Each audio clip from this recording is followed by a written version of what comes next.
Hey guys, and welcome back to Z3 Cubing. Today I'm going to be making this Rubik's Void Cube chain mod. So back in 2012, I saw this YouTube video about a really interesting mod made by RedKB. If you don't know, he's one of the only older cubing channels that's still around today and is still really popular today. His channel is still a lot bigger than mine, and so I'll link that original video down in the description. You guys should go check it out. So basically, this mod became possible after Rubiks mass-produced the Void Cube, or as they call it, the Void Puzzle. This is mine that I got a long time ago. It has a golf ball inside of it, which RedKB also showed me how to do. There was a previous version of the Void Cube that was out before this one, and the center of it wasn't circular like this. It was actually just a normal square. It was all squared off like a normal cube. But Rubiks modified that design to make everything more circular, and that's why you can fit a golf ball inside of it, and that's also why you can do the mod that I'm going to be doing on the Void Cube today. And so basically what this mod is it's very similar to the fused cubes, except of course this cube involves gluing the cores together, but on the Void Cube there is no core. In fact, aside from one little technicality, there is actually no gluing to do this puzzle at all. You actually just link the puzzles together by assembling them together so that they interlock with each other. So today I've gotten my hands on two brand new Rubik's Void puzzles to go ahead and do this mod because I think it is a really cool mod and I want to try it out. So this is the new retail packaging. As you can see, there's a hole in the plastic so you can put your finger right through it in the packaging, I guess like that. And it is a whole new challenge. Wonderful. Also, they did change out the stickers. On the original one, it had these weird stickers. I have replaced them on mine. But they had these weird stickers with like lines on them, and one side was purple and it didn't have the right color scheme, and it was really weird and hard to solve because of the weird color scheme. So they have fixed that on this new version. Anyway, let's go ahead and open this cube up. It shouldn't be too hard to get this package open. Yeah, we can just grab it out of there. That's actually really easy. I imagine the design isn't too different aside from the stickers. It should just be no different on the inside. And here we go. Definitely looks much nicer than the original stickers they used on these things. We have the Void Puzzle and Rubiks. Let's see how they turn. Oh, that's rough. Okay. The problem is with mine, it turns really smoothly like this because I lubricated it a little bit, but it still has terrible corner cutting because the way they designed it, it just can't corner cut at all, so you have to line it up perfectly.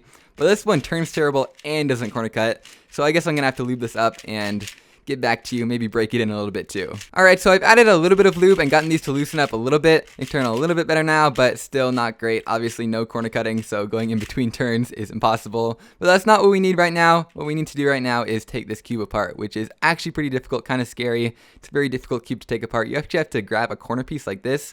I have done this once before in my golf ball Void Cube right here, but I'm a little bit scared that I might break something. So let's go ahead and try it. You have to pull harder than you would think that you'd have to pull. And there we go. Hopefully nothing broke there. Looks good. And now I think we actually have to do that with another adjacent one and then pull out the edge in between them. So, it's so scary. I hate that noise. And then somehow pull out this edge. I'm not exactly sure how. I think maybe we turn one side and then turn the other side and then the edge pops out. Like so. Okay, yeah. It's falling apart now. And now eventually the whole thing will kind of come apart. Everything's just interlocked, kind of like the Oscar's treasure chest actually, so that obviously there can be an opening in the middle. And there we go, everything's falling apart now. I'm just going to let the whole thing come apart, even if I don't need to take apart the whole thing. And there we go. And now I'm actually going to be taking apart the other one too. I believe the way RedKB did it didn't involve him having to take both of them apart, but the way I'm doing it, I am going to take both of them apart. Whoa, that one was way easier. Okay, that's nice. How about this one? Okay, that one's still pretty hard, but that one was easy, wow. The way I'm going to do it, I'm hopefully going to make the puzzles turn a little bit better in the end. Basically, it involves a little bit of cutting and gluing because of the inner mechanism pieces kind of have to intersect each other in a way that's not natural. That kind of hurts your fingers. So now we do this, and everything falls apart. Let's get these out of the way. And I'll take this apart and show you what I'm going to do. Alright, so here are our two disassembled Void Cubes. Now the thing that makes this mod actually more difficult than you might think to link these two cubes together are these pieces right here. You can think of these as kind of like centerpieces, basically on a Void Cube. They're the pieces that go inside of the puzzle, just right around each centerpiece. So if you think of linking two of them together like this, then you'll find that pairs of these pieces actually have to intersect with each other. Now the obvious solution to this is you just cut one of them in half, stick the other one where it needs to go, and then glue it back together, which is what RedKB did. So he cut 3 of these pieces all on the same cube, completely in half, and in the end you kind of end up with a chain of 6 of them. But basically because he cut them completely in half, that meant that part of the pieces with the glue and all the imperfections from cutting actually interfered with the mechanism and made one of the cubes turn a lot worse than the other. So what I'm going to try and do instead is try and only cut each of these 3 pieces in one location instead of completely in half like RedKB did. That way hopefully the part where the cut and the glue is doesn't actually affect the turning of the cube. Anyway, I'm going to go ahead and do that and see how it turns out. So after a bit of careful work with a saw, I actually found that this plan should be successful. So right here I've cut one time into 3 of these pieces, and this is all the cutting that I have to do. So these pieces are actually quite a bit more flexible than I thought they would be. So basically what I can do is I can take the other 3 pieces that are uncut and just slide them on here just like this, and then I can do this to just make a chain. So I can grab another one right here, chain it on right here, and now I have 3 of them.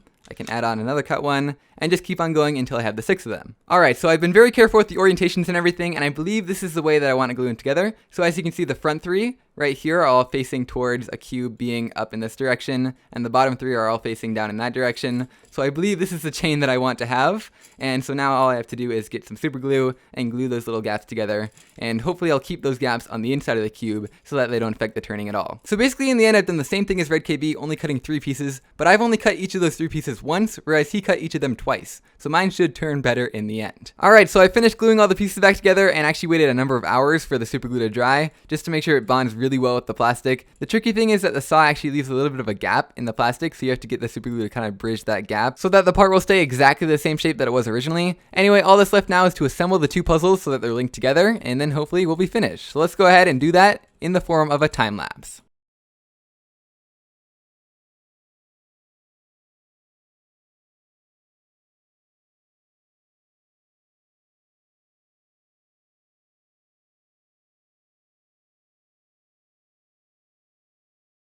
Alright, just putting in the last few pieces here, we have a corner, we have this little inner edge piece right here, which we can stick in like that. We have this edge piece, which should snap on, just like that. And then we have the last corner, which is obviously the hard one.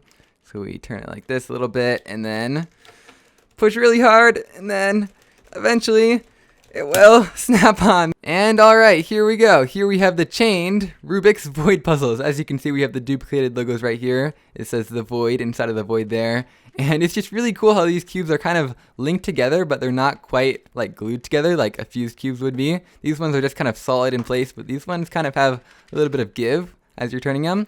And as you can see, these layers, of course, all turn fine, just like you would expect them to, all the outer layers. The inner layers, of course, do not turn because there's no physical way that they could turn inside of there. It almost looks like they can, but unfortunately they can't. Of course, it also does turn on the opposite 3 sides on the other side, so we have orange, yellow, and green. Obviously, we have the struggle of turning the Rubik's Void puzzle because it does not corner cut at all. And so yeah, because only 3 layers turn on each side, it does solve exactly like a normal fused cube. And in fact, you actually are getting rid of the void component of it too, because as you can see here, we have internal pieces. So once you start turning these outer pieces, the inner blue right there will not get mixed up, so you know what side goes right here. It'll be blue because you have a reference color in the middle that'll never change. Anyway, of course, nobody makes this puzzle because they want the challenge of solving it. If you wanted that, you would just make a fused cube. They make it because it looks just so awesome. It's like one singular void cube, except you duplicate it and just offset it a little bit so that they're intersecting each other. They look like they're totally separate, but they're chained together. It's just a really cool concept on a fairly old puzzle that I hadn't seen enough people make or show off, so I wanted to show it off today because I really think it's amazing. Anyway, that's pretty much it for this video. I hope you guys enjoyed or learned something. I definitely did, and I'll see you guys next time.